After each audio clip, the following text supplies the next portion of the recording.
Europe 1 Matin.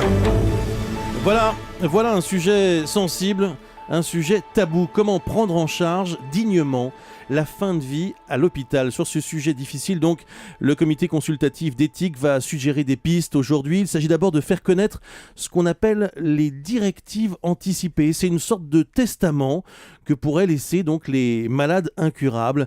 Il s'agit aussi de mieux encadrer ce qu'on appelle la sédation terminale, c'est l'arrêt des traitements. Pour en parler, le docteur Vincent Morel est avec nous. Bonjour. Président de la Société française d'accompagnement et de soins palliatifs. Vous êtes médecin au CHU de Rennes. Justement, comment ça se passe sur le terrain, dans votre service? Qu'est-ce qui pêche aujourd'hui concernant la fin de vie ? Vous avez cité tout à l'heure le fait que les patients ne connaissaient pas la loi, c'est-à-dire que les patients, depuis la loi Leonetti 2005, ne savent pas qu'en France, il existe une loi qui les empêche de souffrir, qu'il existe une loi qui lutte contre l'acharnement thérapeutique et qu'il existe une loi qui leur permet d'être écoutés à travers deux dispositifs, la personne de confiance et ce que vous avez évoqué, les directives anticipées. Oui, il y a 2% seulement de Français qui ont... Voilà, il n'y a que 2% de Français qui ont écrit leurs directives anticipées. C'est-à-dire que 2% de Français qui ont écrit sur une lettre ce qu'ils souhaitaient au cas où il leur arriverait un drame ou une maladie. Ça se passe à quel moment, ça ? L'écriture des directives anticipées peut se faire à deux moments. Moi, récemment, j'ai écrit mes directives anticipées en cas d'accident.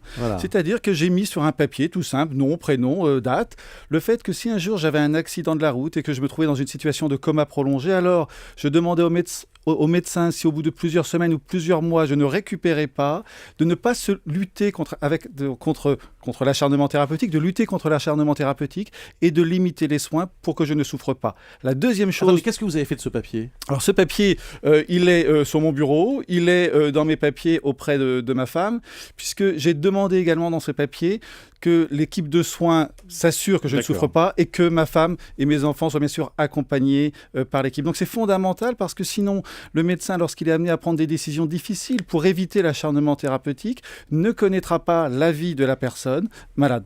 Il faut être courageux pour faire ce geste-là, parce que on n'a pas envie de l'écrire, cette lettre. On n'a pas envie, mais on a vu une affaire récente, malheureuse, où une personne qui a eu un accident de la route n'avait pas écrit ses directives anticipées, n'avait pas désigné sa personne de confiance, et finalement, lorsque le médecin a dû prendre une décision extrêmement difficile pour éviter l'acharnement thérapeutique, il n'a pas eu l'avis directement de la personne, et c'est la famille qui s'est déchirée autour de la situation. Donc je crois que c'est tout à chacun d'oser un petit peu se projeter dans un avenir, parce que j'espère que de les avoir écrits ne va pas faire que je vais avoir un accident en sortant d'Europe 1 tout à l'heure. Voilà, alors s'il n'y a pas de directive anticipée, c'est le médecin qui prend la décision. Non, parce que s'il n'y a pas de directive anticipée, le médecin doit consulter la personne de confiance et la famille au sens large. Et ensuite, il va prendre la décision la meilleure possible pour le malade, c'est-à-dire que la loi Leonetti dit clairement que la décision reste médicale, mais le médecin prend une décision éclairée de plein d'avis.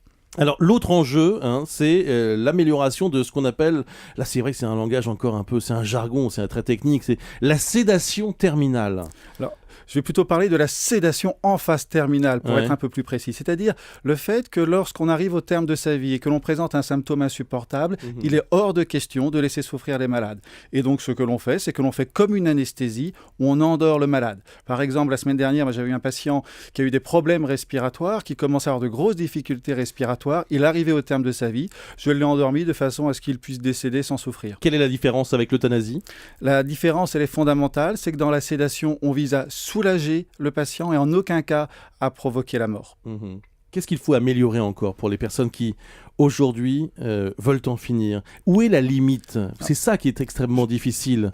Entre des personnes qui peuvent être désespérées psychologiquement, mais qui ne sont pas au terme d'un traitement. Je crois que la première chose qu'il faut mettre en place, c'est une véritable politique de la fin de vie en France. Parce qu'on s'aperçoit que les Français demandent une dépénalisation de l'euthanasie, alors que majoritairement. Alors que très majoritairement, ils disent que la première raison qu'ils donnent, c'est qu'ils craignent l'acharnement thérapeutique.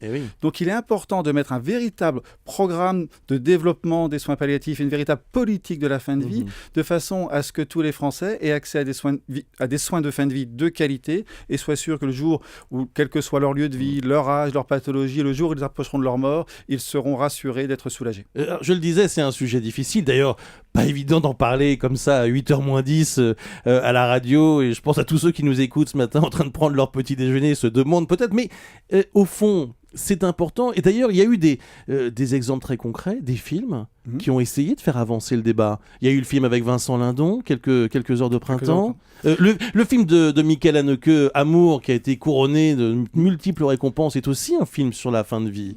Donc ça avance, ce débat. Je crois que le débat avance et j'espère qu'il y aura de nouveau un débat national pour que les Français d'abord connaissent ce qui existe, connaissent la loi, connaissent les soins palliatifs et deuxièmement, que chacun puisse s'exprimer pour ne pas être simplement dans l'émotion, mais aussi essayer d'analyser un petit peu pourquoi aborder cette question de la fin de vie nous est si difficile. À titre personnel, est-ce que vous êtes en faveur de l'euthanasie ? Non. À titre professionnel et personnel, je ne suis pas en faveur de l'euthanasie, car je considère Même si elle s'est démocratisée, il y a plein de pays qui l'ont légalisée maintenant. Car je considère effectivement d'abord que mon rôle, c'est de soulager les malades et ne pas de provoquer la mort. Et il y a très peu de pays qui ont dépénalisé l'euthanasie. La majorité des pays dans le monde suivent l'exemple français de la loi Leonetti. Autre point que je voudrais souligner, c'est que le rapport Sicard est très critique vis-à-vis de l'euthanasie. Il s'oppose à toute dépénalisation de l'euthanasie, considérant que tous les pays qui ont dépénalisé l'euthanasie ont été incapables de s'assurer d'un juste contrôle. Et il considère qu'il y a toujours des risques de dérive possibles. Par exemple, en Belgique, il y a eu 30 projets de loi pour étendre la loi actuelle. Et dernièrement, ils évoquent la possibilité de dépénaliser l'euthanasie pour les personnes âgées démentes. Je rappelle que le comité consultatif d'éthique, saisi par le président de la République, rend public aujourd'hui son avis sur la fin de vie et notamment sur l'insuffisance de soins palliatifs en France. Merci au docteur Vincent Morel, président de la Société française d'accompagnement et de soins palliatifs, médecin au CHU de Rennes. Merci beaucoup, bonne journée à vous.